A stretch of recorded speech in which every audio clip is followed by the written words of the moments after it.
It's my privilege today to introduce Tony Wagner, who I consider to be one of the most innovative and forward-thinking thought leaders in education today. I could read his long list of accomplishments, his work at Harvard, his work as a teacher and as a principal, but you could read that all on his website at tonywagner.com if you'd like to. And I just want to basically let you know that this book that he's written, Creating Innovators, The Making of Young People Who Will Change the World, is really a fabulous read. We're going to be selling it outside right outside there, which you can buy a copy and have Tony sign it afterward, and he's going to be kind of giving an overview of the work he's seen in this space. So please welcome Tony Wagner. Morning. Morning. Thank you. It's really a pleasure to be here. A lot more fun than being at Microsoft, where I was 3 weeks ago, I have to tell you. But you know, that's not for attribution. How many of you here are parents? Raise your hands. How many of you here are educators? Raise your hands. Okay. I love to begin with a quote from Einstein. The formulation of the problem is often more essential than the solution. We talk a lot about problem solving. Problem identification is arguably the most important skill of the 21st century. For 25 years, we've been talking about failing schools and the need to reform education. Part of the problem is it's a little bit punitive language. Anybody want to go to reform school? Raise your hands. Very punitive. But beyond that, I think that problem is not the right problem.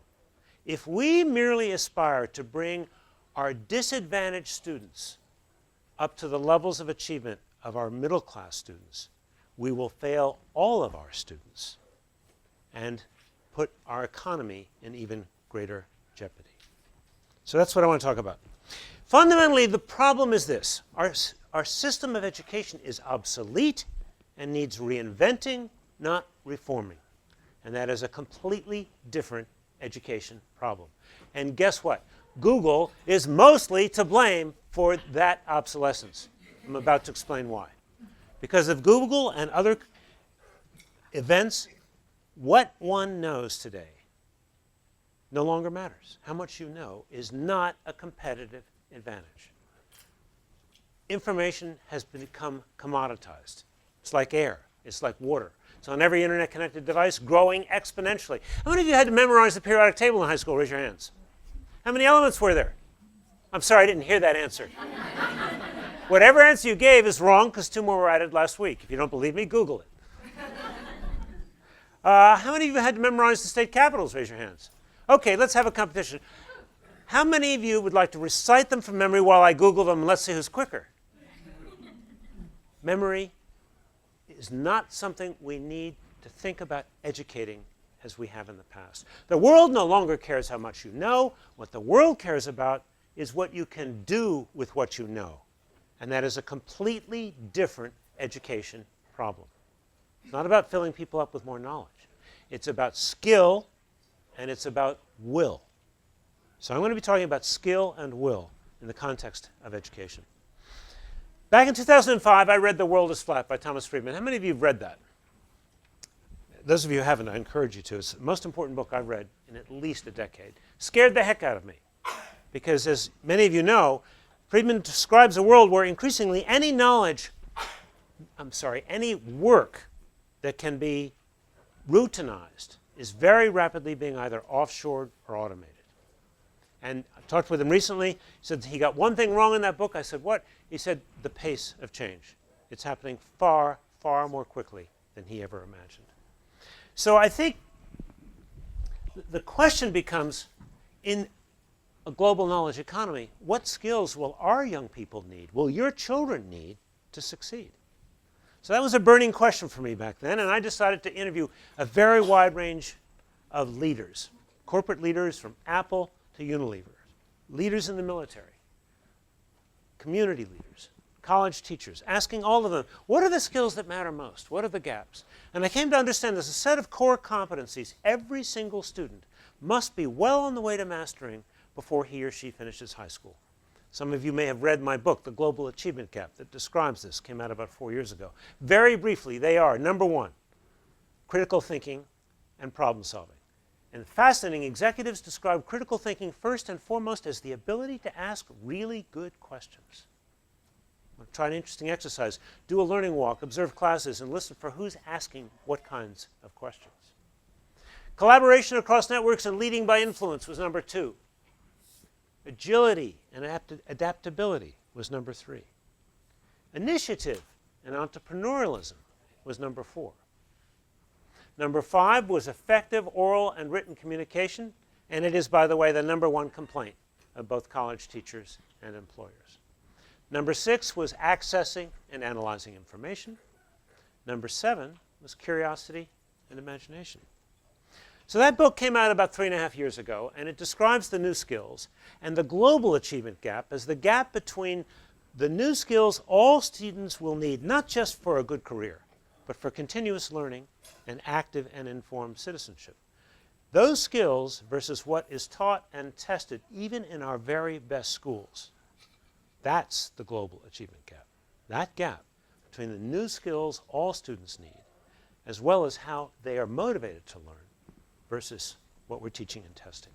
So that's skill. So 2 things happened when that book came out 3.5 years ago. Number 1, I got a kind of affirmation, frankly, that stunned me. Literally from Taiwan to Singapore to Helsinki to Bahrain to Thailand to Birmingham, England. Around the world, people saying, yep, these are exactly the right skills. Would you come and talk to our audiences about them? From Wall Street to West Point, same message exactly. But then the other thing happened. The global financial collapse. I saw students with a BA degree and about $30,000 of debt on average coming home to no job. Now, they had seemingly mastered many of these skills, but what was missing? Why weren't they able to find jobs or create jobs? Right now, today, the and underemployment rate among college graduates, 2005 and more recent, is 44%. About 22% are completely unemployed. The other 22% have jobs that do not require a college education. What's the problem?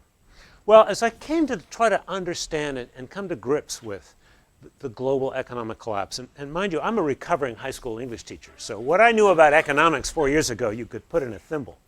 But I really studied it, and I came to understand a couple of things. Number 1, our economy has become more and more and more dependent upon consumer spending as the engine of our economy. Back at the end of World War II, nearly 50% of all jobs were manufacturing related. Now we don't make so much as we do buy stuff other people have made. That's point 1. Point 2, that consumer economy has been fueled by debt. People putting money on their credit cards as fast as they can, pulling the money out of their houses as fast as they could. The savings rate in 2007 was minus 2%, leading me to conclude that perhaps we've created an economy based on people frequently spending money they do not have to buy things they may not need, threatening the planet in the process. Now, the question becomes, how do we become less reliant on consumer spending, which is not sustainable economically, environmentally, or spiritually, in my opinion? How do we become less reliant on that? What's going to replace it? What's going to be the engine of growth? What's going to create jobs in the future? So I read over and over again, one word kept coming up: innovation. Now, let me be clear. We're not just talking about breakthroughs in science, technology, engineering, and math. Innovation, as I'm using it, is broadly defined. Becoming a country that produces young people who have more better ideas to solve more different kinds of problems than what we have today. Young people who are creative problem solvers. That's the simplest definition of innovation. Someone who is a creative problem solver. First of all, a problem identifier, and then a creative problem solver. Now, we've always been known as a country that's been highly innovative, but is that because of or in spite of our education system? Trivial pursuit question for the day. Are you ready for this? I'm going to say it so fast you won't have time to Google it. What do Bill Gates, Edwin Land, the inventor of the Polar Instant Camera, Bonnie Raitt, the folk singer, and Martin Zuckerberg all four have in common? They were not college dropouts, I'm sorry. They were Harvard college dropouts. That's different.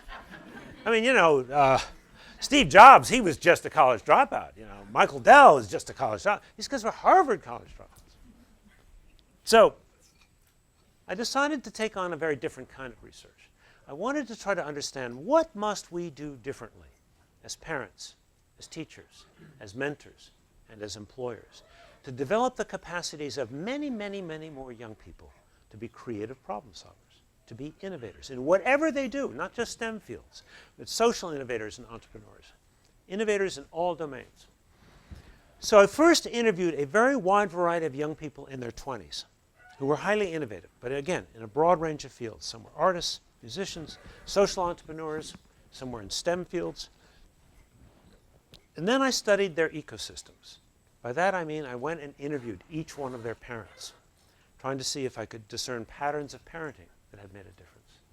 I asked each one of them, was there a teacher or a mentor who'd made a significant difference in their lives, in their development as innovators?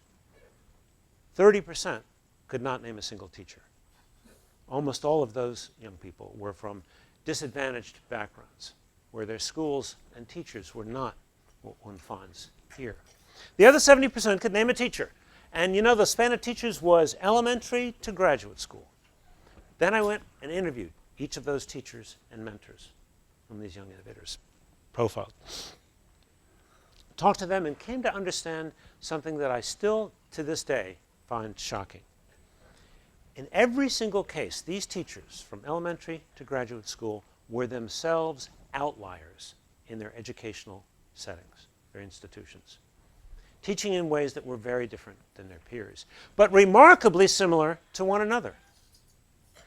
And further, when I went to those few schools that we have identified as doing an outstanding job of educating people to be innovators, I'm talking about High Tech High, I'm talking about Olin College of Engineering, I'm talking about the D School here at Stanford, I'm talking about the MIT Media Lab.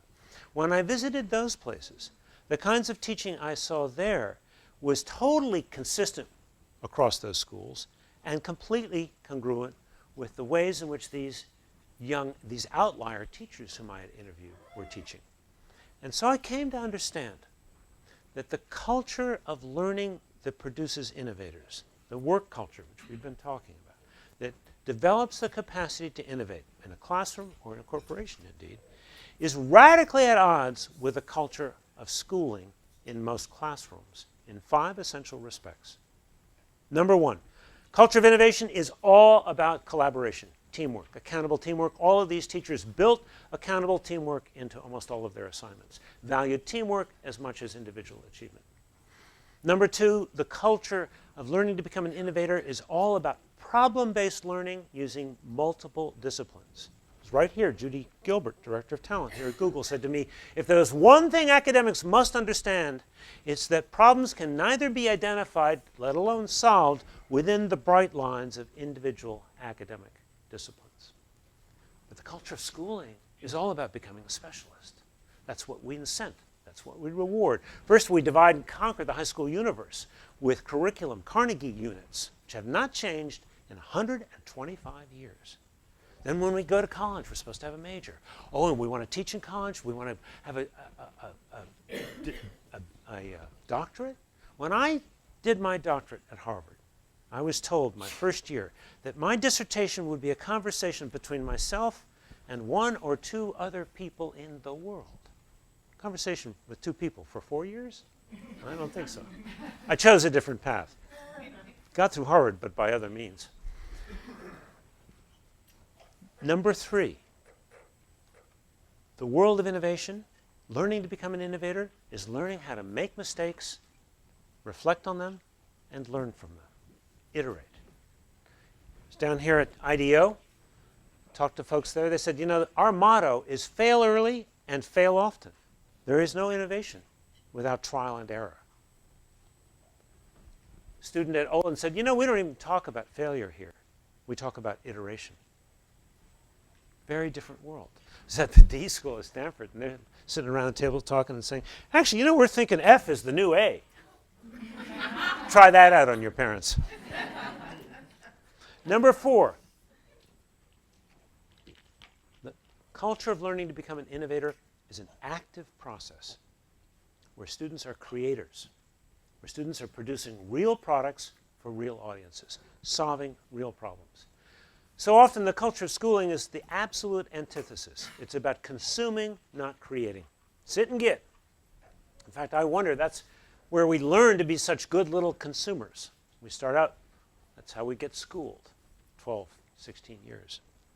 Number 5, and most important, I think, I discovered that every single one of these young innovators whom I profiled, from both advantaged and disadvantaged backgrounds, was intrinsically motivated.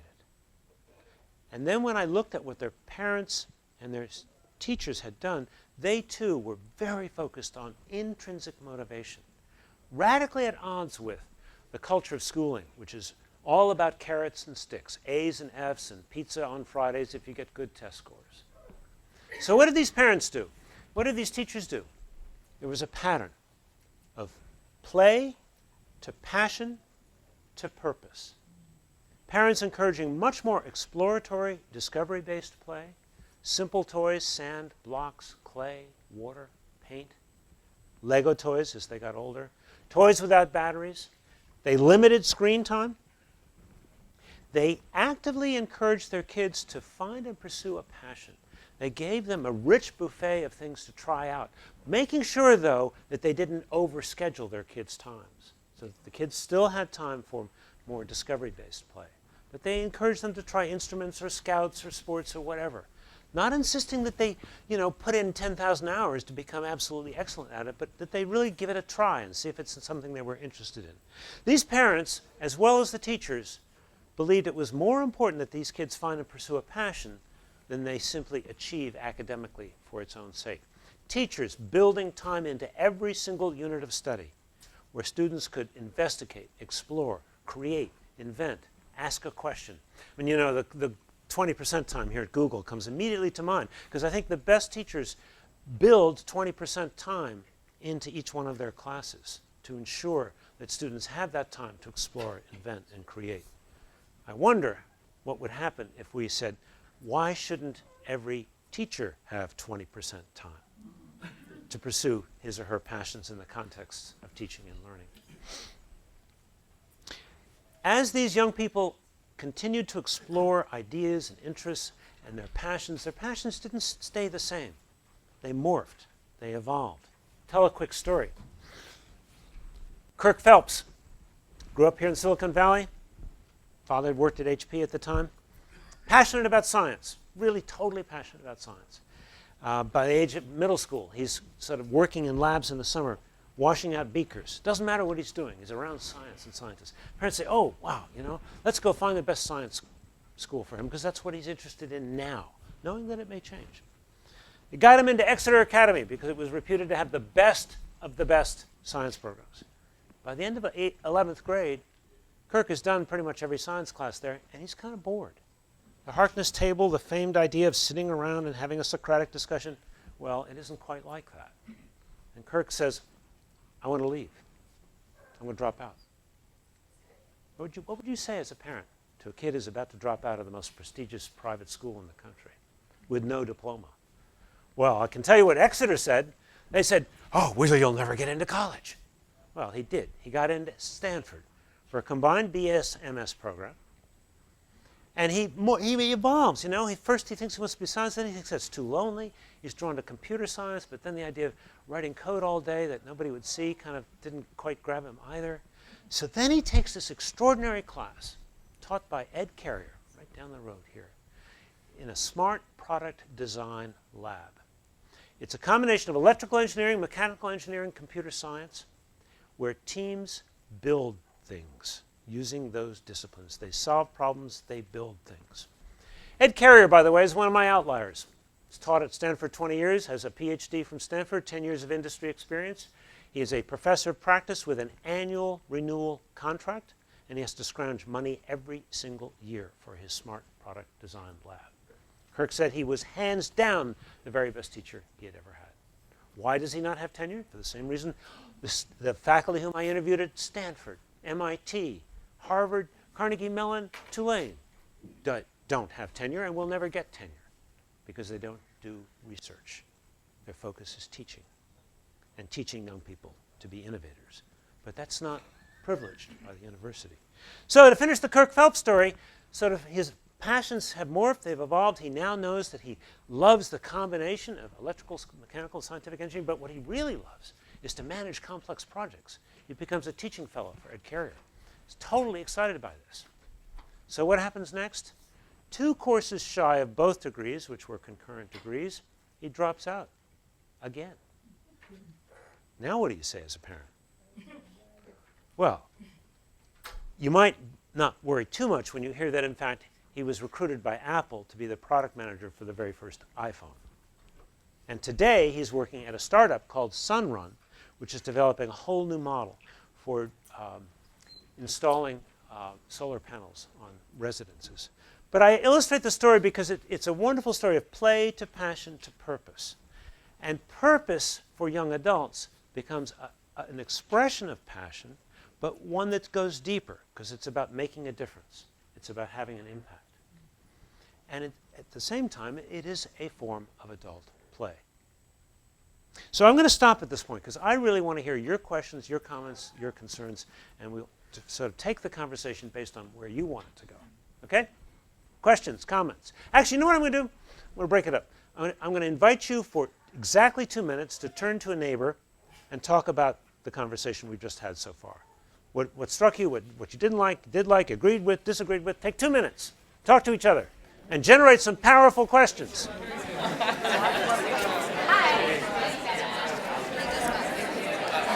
Okay, 2 minutes are up. Yep. We have 2 people with microphones. I invite you to raise your hand and a mic might mysteriously come to you. And the first question is right here.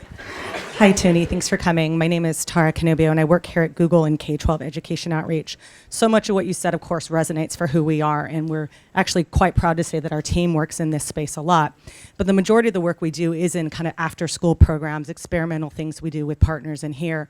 And I would ask of you, what are some effective methods to be able to get into traditional schooling system with these ideas that you talked about? For example, we're inviting administrators to come here and observe some programs that adhere to the concepts and the principles that you talked about. But it's difficult for us to say, we're Google, we have these ideas, it's great. Now you go back in your classrooms, in your school districts and change. How do we bridge that gap? I think it's an incredibly difficult challenge right now, especially because, as you all know, increasingly we have one curriculum in our schools, and it's test prep. Public schools, independent schools, it doesn't matter, it's test prep. If it's independent schools, it's the advanced placement curriculum. I'm speaking now especially at the high school level. So if you can't offer something that's going to improve test scores, chances are you're not going to get the attention. So here's what I would recommend as a strategy to consider. It's a language that I think we need to introduce into education. You know, Cisco's R&D budget is 13%.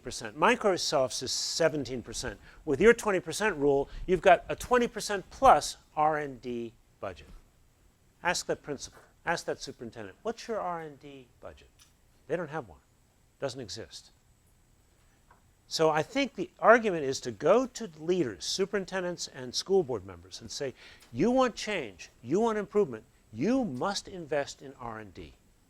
There is no change or improvement without R&D. So a simple idea would be to create a little simple request for proposals from teams of teachers to develop an interdisciplinary hands-on curriculum. More ambitiously, I'd like to see every large school district or consortia of smaller school districts start a lab school, a charter-like school. It would have some of the same autonomies as a charter school, but district and or state sponsored, where they are intentionally developing the new methodologies for teaching, learning, and assessment in the 21st century.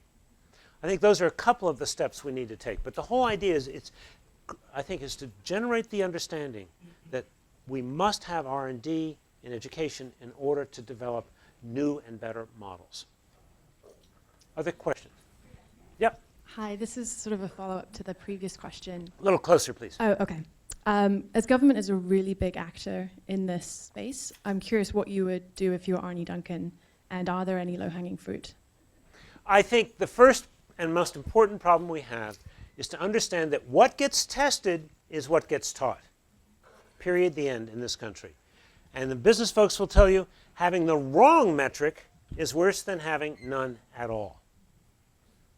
Our test results, especially at the secondary level, tell us absolutely nothing about college, career, or citizenship readiness. There are much better tests out there.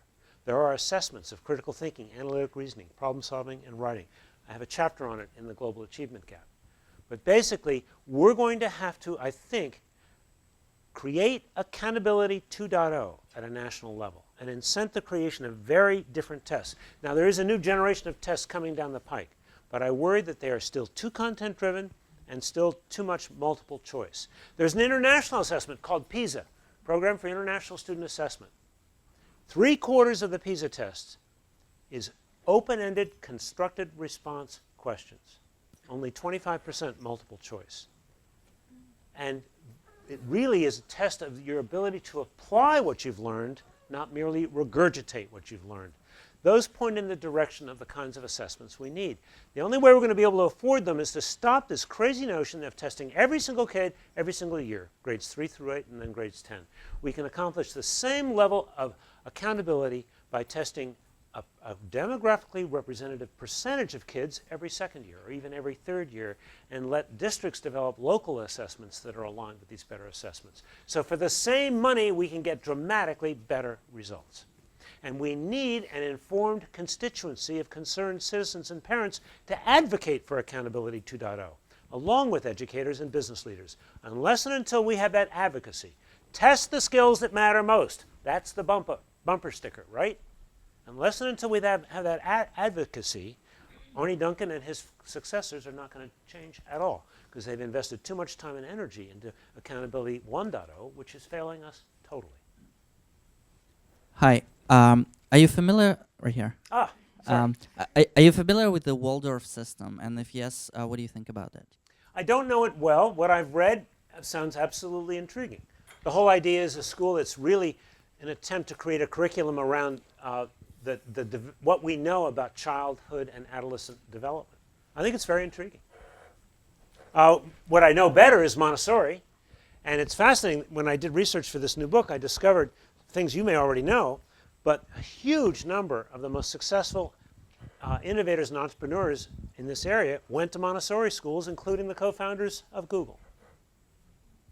Yes, we got a guy here who doesn't have a mic, but okay. All right, where's the mic? Hi. So I have one thing that frustrates me is people's lack of ability to take risks. I think especially in older age, because I think most young people do have the idea and the ability, but they're held back by the money and the prestige and the security. Right. And I think, to me, a lot of that is due to sort of the lack of choices for students, especially in their younger age. And also, I think in societal pressure to sort of follow one straight path. Did you kind of come across anything, any like innovative approaches that can kind of bypass that, and just by giving students more freedom, or just kind of preventing people from getting a degree in philosophy and then going to banking and consulting afterwards? You know, again, it comes back to parents and teachers and what messages they give kids, right? So if you give the message, look, pursue your passions, no matter where they lead you. I'll give another example. Another student, young innovator whom I profiled, passionate about art from the age of 7. So all she wanted to do was art. Now, her parents were in the medical field. What do they know? They couldn't draw stick figures, let alone. So what do you say to a child who wants to do art, right? That's all she cares about. Well, what they thought is, oh God, she'll never get a job. But they never said that. What they did instead was turn a spare bedroom into an artist studio for her. So I won't tell you the whole long story, but the version is she graduates from high school with a wonderful portfolio of her artwork, doesn't get into the school of her choice, goes to Carnegie Mellon, takes Randy Pausch's course on entertainment design, catches on fire. Long story short, she starts her own startup called Wild Pockets, designing a web interface for 3D design, struggles through the worst recession in our recent history, but manages for 5 years to keep she and her 12 employees afloat until Autodesk comes along, buys her company, and employs all of her colleagues in their new wing, their new business. So here's now a kid who, from the age of 7, only wanted to be an artist, whose parents totally supported that. She's now, at the age of 29, a senior executive and very successful at Autodesk. And I think that would not have happened if her parents had said, well, you know, really, you're not going to make a living at art. You should just quit that. Hi, I'm a 9th grade algebra teacher in the area. And I want to ask a question about the fifth factor that you mentioned earlier, the intrinsic motivation, which you said might be the most important one. With the end of the school year coming up, I'm struggling to get my 9th graders to show a level of mastery to be able to be 10th graders. They're not motivated by extrinsic factors like grades, but I also don't see the intrinsic motivation. So I'm wondering, from your experience as an English teacher, do you have any words of wisdom on how to develop that intrinsic motivation in our kids? I do in English. I'm not so sure about math. I think that the dilemma in math is, how do you make it real for kids when they take algebra? How do you make something as abstract, something that they understand they can and want to use every single day? I think that's the challenge in any kind of advanced math. Beyond that, I think what kids really could be engaged with in math and need are statistics, probability, computation, and financial literacy. But we don't require any of those things in school. Why? So maybe an end-of-the-year unit where you're thinking about a very applied way of using algebra as it relates to something that is immediate to them. I think that's the challenge. How do you make it less abstract, more like a tool they want and need to use? I mean, what I did in terms of English was, first of all, every student had a portfolio. And this was back before digital portfolios. And every week I'd assign a particular genre of writing or type of writing, like childhood memoir, description, dialogue. And every student brought one piece of writing in every single week to read aloud. They didn't care what I thought, but they cared a lot about their peer views. And they learned an enormous amount from everybody trying to tackle the same problem. There's 17 and 25 ways of doing a childhood reminiscence. And then for me, the grading became simpler because I graded students on a body of work. And I said, here's my standard for a B, which is what I consider to be your standard of proficiency. And here are exemplars of B quality work. And now let's talk about what an A is and what that should mean. But what I basically said is I held the standard constant and varied the time and support students needed to meet that standard. So the B was a B, and students' work was considered incomplete until they met that standard. And I don't care how long it took. And one student took an entire extra year. Not to say that he repeated the course, but continued to work until he met that standard and finally got the credit he wanted. Yeah. So, So I very much enjoyed your description of your methodology, speaking with young innovators, and looking at that from a scientific perspective, I couldn't help but wonder I understand you can't do a randomized study and sort of assigning different people to different educational systems, but did you talk to people who were not innovators and sort of try to find if those patterns were present or if they were not present and sort of look at the other side of the equation? Well, sadly, people who are not innovators are pretty easy to find. And what one finds is kind of something of the polar opposite of what I've just been describing. Those kids frequently have tiger moms or helicopter parents, and tiger moms driving them to do something that they're not interested in, or helicopter parents who say, look, you can't make a mistake. We're building the resume for Harvard now. You can't take a risk. So that I didn't do it in a scientific sense, but having spent many years of teaching, I've spent 12 years in the classroom as a high school English teacher. I've seen the alternative patterns, and they're all too common, sadly. I did something else, though, that may relate to your question. I talked to Joel Podolny, who's vice president of human resources at Apple and head of Apple University. Now, Joel's previous job, he was dean of the Yale School of Management, and he's taught in both Stanford and Harvard's business schools, and he's a PhD from Stanford. I wanted to find out what he saw as the best preparation from business schools for young people to be innovators. And he said, look, you have to understand, to get into Harvard or Stanford, you've learned to play a game, and a very safe game, because that's the only way you get into Harvard or Stanford. So you go work for a place like Goldman Sachs or whatever, and then you go. I said, problem one is the kinds of people who get there are not risk takers. They're not innovators. They've had no experience in innovation. Problem two is what they learn. What they learned, in his words, is how to squeeze more juice out of the orange, economies of scale, versus how to grow better oranges, which is innovation. Other questions?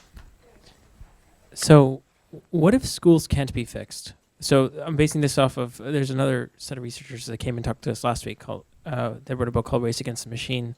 It's all based on the idea that Moore's law is, processing power and things are doubling every few years. And the world's just changing really fast. What if schools will never change fast enough and teachers will never change fast enough to keep up with this? How would you use technology, given your research, to fix this problem? Yeah. Well, I think that's a really, really interesting question. But first of all, I can take you right now to schools that are really doing an extraordinary job of all the things I just described. So it's not true that schools can't change. If we think about startups and schools that are startups, then we see a completely different landscape. Now, let me be clear. I'm not saying all charter schools are better. I want to be really, really clear about that. The research is quite clear that about 17% of charter schools outperform comparable public schools, about 20% underperform comparable public schools, and the rest do no better, no different. So I think we need to incent more R&D through lab schools. But having said that, I think the whole issue of technology is a fascinating one. Since information knowledge is now commoditized, we're seeing Coursera, Udacity, edX, all of these online opportunities to acquire certification for taking courses. But that's content. What about skills? So here's my sort of idea that I would love to play with. What if you put together a blended learning experience for last 2 years of high school, first 2 years of college? The blended learning would be a combination of taking some of these courses for certification from edX or Coursera. It would include a face-to-face experience with this brand new organization called Project Breaker, where you work in a team to solve a problem, create a product over a 3-month period. It would include taking the College and Work Readiness Assessment, one of these really good tests I described. It would include sort of a number of challenges that you would undertake, all of which you would then put into your digital portfolio. PathBrite is my current favorite example of a really interesting web model for digital portfolio, PathBrite. And you would then submit your digital portfolio to a panel of reviewers who would use valid external criteria for determining whether or not you should earn a certificate of initial mastery, which would suddenly be worth more than a high school diploma because it's evidence of mastery. And so suddenly colleges and employers would see a body of work, not a piece of paper with some numbers on it, would have far more, I think, value in the real world than what we see now. Certificate of Advanced Mastery would be the equivalent of 2 years of college. I think we have to get past the idea that every kid should or will or needs to go to a 4-year college. That's lunacy. Yes, please. I'm sorry, we got to do hands and mics. Sorry. Hi. My wife is a co-founder of a charter school in Atlanta that serves underprivileged kids, and they do project-based learning, but their big innovation is 6 kids per classroom. Yeah. They're really focusing on tutorial-style teaching. I wanted to know if you have any research or any insight into like the optimal team size or tutorial style versus well, there's a lot of research about smaller classes. Smaller classes don't necessarily improve learning, and here's why. You can lecture 15 kids as easily as you can lecture 150. The teaching style has to change to take advantage of a smaller learning environment. And I think the learning size can vary depending upon who the students are, what the task is. But generally speaking, 15 to 20 is, I think, close to optimum. You know, I spent a whole period of time researching Finland's education system and made a documentary film many of you might find interesting. It's called The Finland Phenomenon. You can get it on the web. They have been at the business of systematically reinventing their entire education system for the entire country for over 40 years. And they've come down to this idea of about 20 students per class. But they also have very, very highly trained teachers who know how to use different groupings of students, and also a teacher who's a specialist in learning difficulties. So if a student or if some students are shown at a very early age to have learning difficulties, they're pulled out for that extra help. I think we only have time for one or two more, right? Just one more question. It looks like most of us parents and educators seem to want our students to succeed, but sometimes there's confusion about how we define success. Yes. What you mentioned about this whole idea about sort of a world where people are consuming for the sake of consuming, and not because what they, what they really, and what's meaningful. I mean, we're all stuck with big mortgages and 2-car garages and things that are not making us happy. So then, I mean, that's sort of forcing us to redefine success, I think, in a certain way. But where do we begin on this, right? When I look at my own kids and wanting to sort of see, I just want them to be happy. Right. I really don't want them to be, powerful CEO. I mean, it's okay if they become, but even if they don't, it's okay. And I mean, but where does one start? And, have you seen any trailblazers out there in terms of schooling where people are thinking philosophically in a different way? I think it's a wonderful question. I suppose where one starts is by defining happiness. When you say you want your child to be happy, how do you define happiness? What does that mean? Some people might define it as, owning a nice house, living in a great neighborhood. More and more young people are saying, I don't know that I ever want to buy a house. I'm not even sure I need or want to own a car. I'll do Zipcar when I need to because I prefer to bike most places. So I think the definitions of happiness may be evolving and changing. And I think that's the first place to start. Then the schools, so often, a friend of mine once said, when you pick your school, you pick your complaint. Unless you're fortunate enough to be in a high-tech high or send your kids to Montessori schools, I think there's no perfect school. And so then you have to think about how do you supplement what school is not offering and also how you advocate within the school for 20% time in every class. What do you think of homeschooling? I think it's a valid option. I see more and more people doing it. I get that question in almost every audience now. Time for one more question.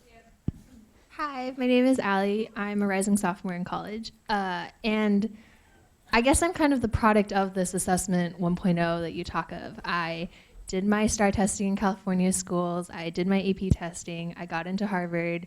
I'm now a Google intern. And I guess it's a little selfish, but is there something wrong with me? You keep hating on this system, but... We'll talk later. No, come on. I mean, there are people for whom that is not a crippling environment. For people who know how to thrive in that environment and can do well, I don't mean to sound critical. I'm simply suggesting that for many people, that is not a formula that they can or need to or want to follow. If it worked for you, that's fine. I have a daughter who went to Brown. She's okay by that. She's now a teacher, by the way. I think the issue is not what you kind of went through, what hoops you jumped through, but where do you want to go? What do you want to contribute? Paraphrasing Steve Jobs, what's the ding in the universe you want to make? So I'm going to stop now, but I've got a surprise for you. This new book, Creating Innovators, was a collaboration with Bob Compton, with whom I did the Finland Phenomenon documentary. Bob shot more than 60 videos to accompany the book. He said to me, I couldn't just write a book about innovation, it has to be innovative. So embedded throughout the book are a series of codes which you scan with your smartphone with the right software, and you see all of these different videos. And what we did was put together a 9-minute sort of compilation of the videos that you find throughout the book. Now, Matt, you may have to help me find. Do I just go to a quick time, right? All right, so we're set. So this is just a quickie. Give you a sneak preview of coming attractions. Oxygen to life. I mean, I don't know any other way to define innovation other than it's what drives us to the next level. I think innovation is the ability to look at a problem or question in a new way, to have a passion for that question and make it meaningful. CQ plus PQ is always greater than IQ. That is, you give me a young person with a high curiosity quotient, and a young person combines that with a high passion quotient to pursue their curiosity. I'll always take that young person over someone with a high IQ. Because when you get young people who are curious and then they have a passion to pursue their curiosity, good things tend to happen.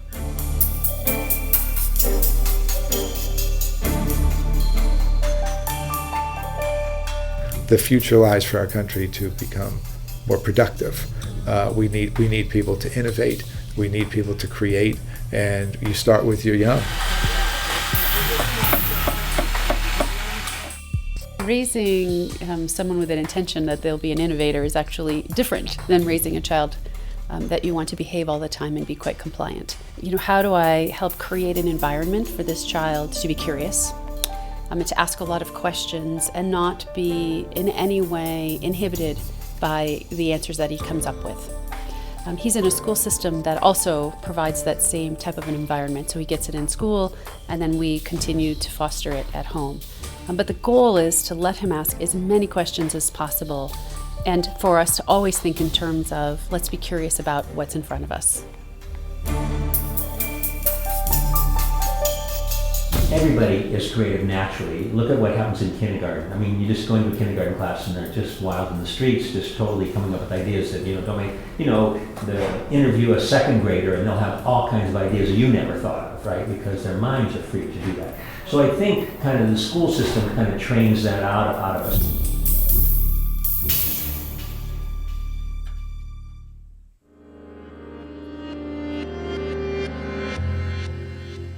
Our school really gives enough time for really to get invested in something, to really figure it out. It's not a quick study of something. If you're interested in blocks, you can build with blocks for a 2-hour period of time and really sort of experiment with materials.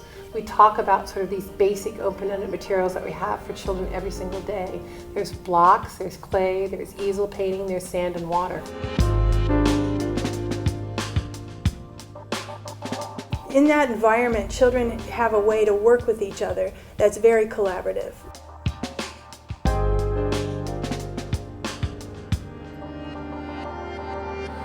The philosophy of High Tech High is founded largely on the idea of kids making, doing, building, shaping, and inventing stuff, along with teachers. And you can see when you're here that we're producing things, because when you're producing things, you're also consuming those technologies, but when you're consuming those technologies, you're not necessarily producing in those technologies.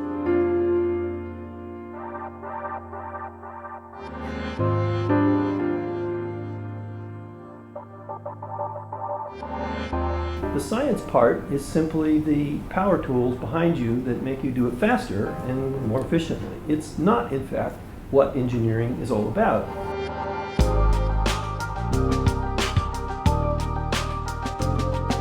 The curriculum at Olin requires that all students have a series of courses in design. And in fact, the day they arrive, they begin designing and building things. They haven't yet had the calculus and the physics background material, but that's okay because design thinking doesn't require science. Design thinking actually has a lot in common with art. It's about asking the right questions. It's about having the right insights and perceptions. Do whatever it takes to increase the level of student engagement so that they are intrinsically motivated, they ask the right questions, they're empowered to use technology to find them, and they're committed to making a positive difference in the world.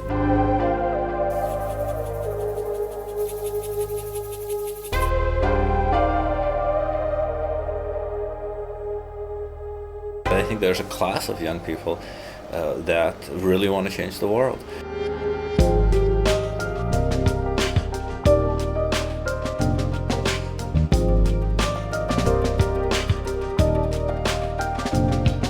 They come from countries like the US, where some have had pretty comfortable backgrounds and others have had to work very hard, but they're really motivated to try to make a difference. And there's a whole movement of organizations that are on the edge of nonprofits and for-profits that really have a social mission, but also they don't want to just ask for donations. They want to run it as a business to keep themselves honest.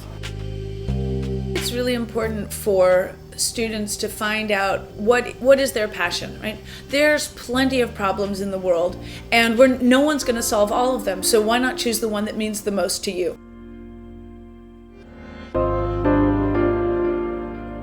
there are lots of amputees in Sierra Leone. I do have a lot of amputee friends from the war, where a couple thousand people were maimed.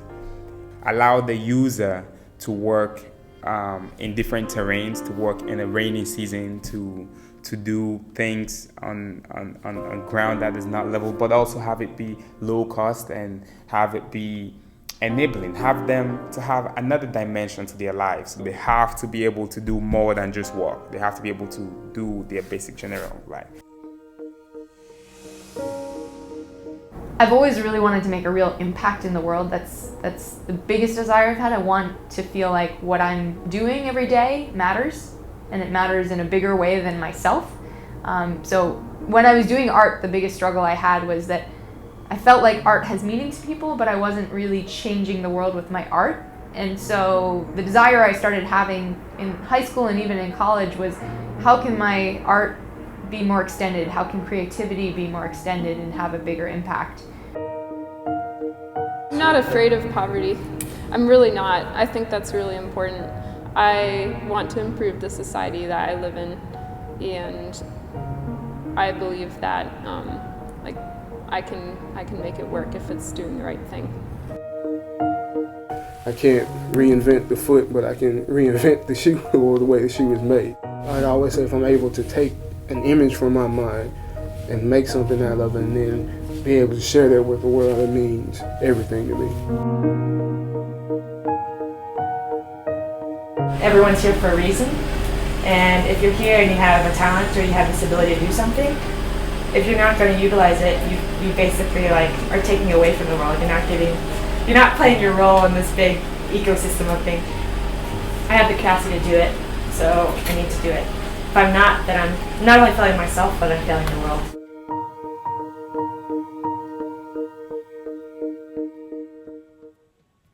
The one thing that cannot be commoditized is innovation.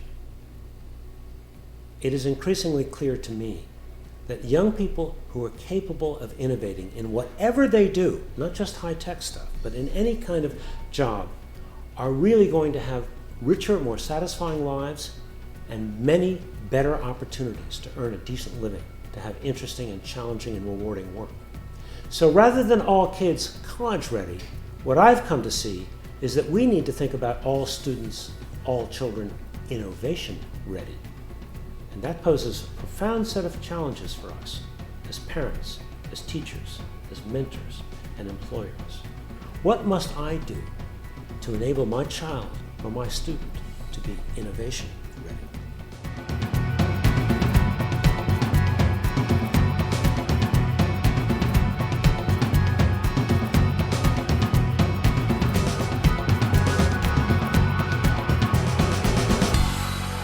Our success is measured more or less by the rate of innovation.